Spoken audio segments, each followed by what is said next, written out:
Assalamu alaikum, everybody. Peace upon you all. I'm the first speaker, which means my job is to get you hyped the heck up, okay, for our march. Because we need some energy, all right? I know numbers are dwindling, but hey, what we've got to make use of, all right?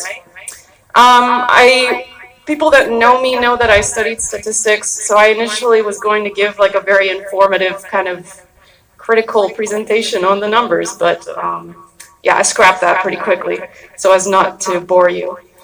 Instead, I just wanted to share with you my perspective on like what the point of these protests is. Like, why are we here, or at least why I'm here, and I hope you find meaning in it, if I can be so humble as to give my opinion.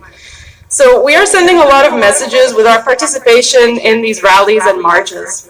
Firstly, we're here to send a message of support to one another. Protests on their own don't do much. They don't really accomplish much, to be honest. They should always be supplementing other direct actions. Things as simple as social media activism to things as complicated as legal battles. As we pursue these avenues of justice on our own, it can get pretty exhausting. And so I find when I come here, I meet up with all of you, we get to share experiences and update each other on where we've been. So I think this is a good chance for us to renew our intentions and rejuvenate each other.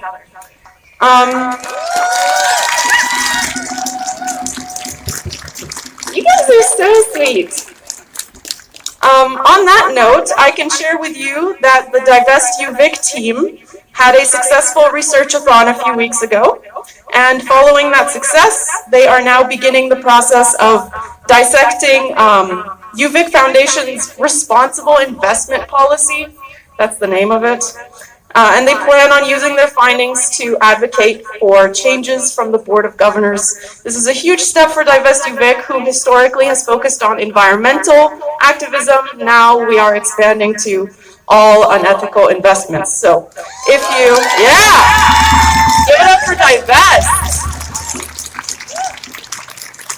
If you have questions about that, or you want to learn more about the group, you can find us on Instagram at DivestUVic, or just come chat with me. I love talking. So I'm here for you.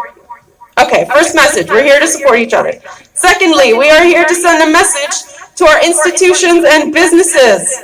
This message is very simple. The jig is up. We know exactly who is funding and profiting from military occupation thanks to the boycott, divestments, and sanctions movement. BDS is alive and well here in so-called Victoria, and it is here to stay forever.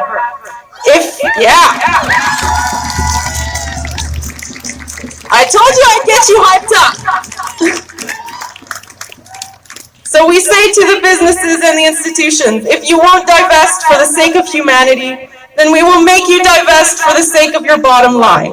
Let go of your colonial investments or sink with them. The choice is yours. Free market, baby. Thirdly, we are here to send a message to our own friends, families, neighbors, and colleagues.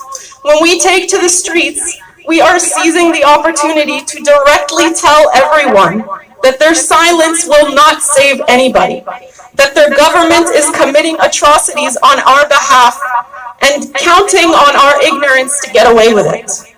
So I really need y'all to let that fuel you when we get out there and start chanting. Agreed? Yeah? Okay, prove it. Fight! Resist! Palestine still exists! Fight! Resist! Palestine still exists! Come on, fight! Resist! Palestine still exists! Fight! Resist! Palestine still exists! See, you are remarkable. I love you. Excellent. Okay, fourthly, we are here to send a message to our quote-unquote representatives in government. I have a note to myself here that I need to make a disclaimer that this is my message to representatives in government, so like, it's up to you if you agree or not. My message is that the best of the worst is no longer good enough.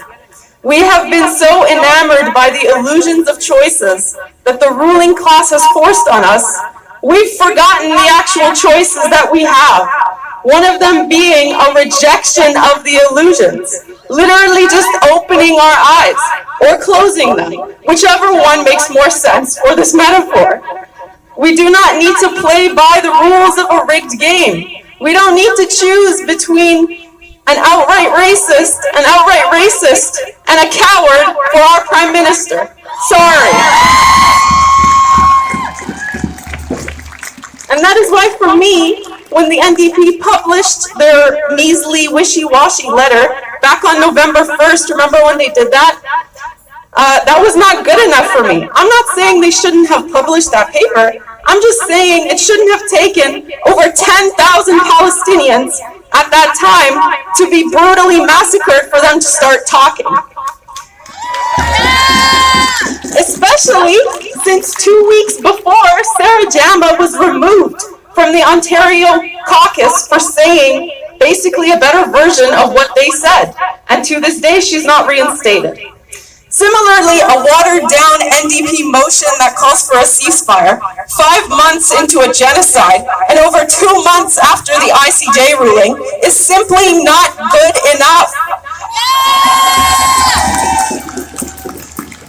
Okay, so I made like a lot of edits to this part, but what you're telling me is I shouldn't have made those edits, so this is good to know. Future note for next time. Okay, I'm not saying that they shouldn't have proposed the motion. I'm just saying that there can be no political justification for dragging your feet this long. Over 40,000 people have been killed during our inaction. It is so blatantly obvious that they have been hedging their bets to try and play both sides, and I am not falling for it. All of the parties in our parliament have shown me that they will continue upholding white supremacy, reinforcing the status quo, and putting marginalized people at risk. This is the end of the line for me. I say to them, either do your job or lose your job. When I say people, you say power. People, people, people, people. When I say Trudeau, you say coward. Trudeau, Trudeau, Trudeau, Trudeau. I love you.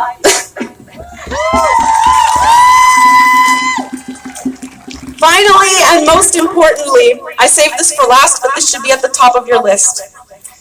We are here to send a message to our brothers and sisters in Palestine, and especially in Gaza. We see you, we stand with you, we mourn with you. We owe you endurance, and we will give it to you. Every man that is abducted and tortured, every woman that is abused, every mother and father that are forced to forego meals for the sake of their hungry children, every amputated limb, every C-section without anesthetic, every emaciated child, every displaced child, every murdered child, every destroyed school, museum, refugee camp, hospital, mosque, church, bakery, and home, every soul that is taken, every tear that is shed, and every drop of blood that hits the floor, all of it reverberates like a tsunami across the ocean, throughout the globe, along the airwaves, and straight into our hearts. Gaza, you have not left our minds for even an hour in these past 175 days. We carry your pain in our bones, in our words, and in our fists, which we raise in solidarity with you. We are here for you. We will fight with you, whatever it takes. Glory to the martyrs and long live the resistance. May we live to see a free Palestine in our lifetime. And may the sincerity of our actions grant us the right to celebrate with them. Thank you.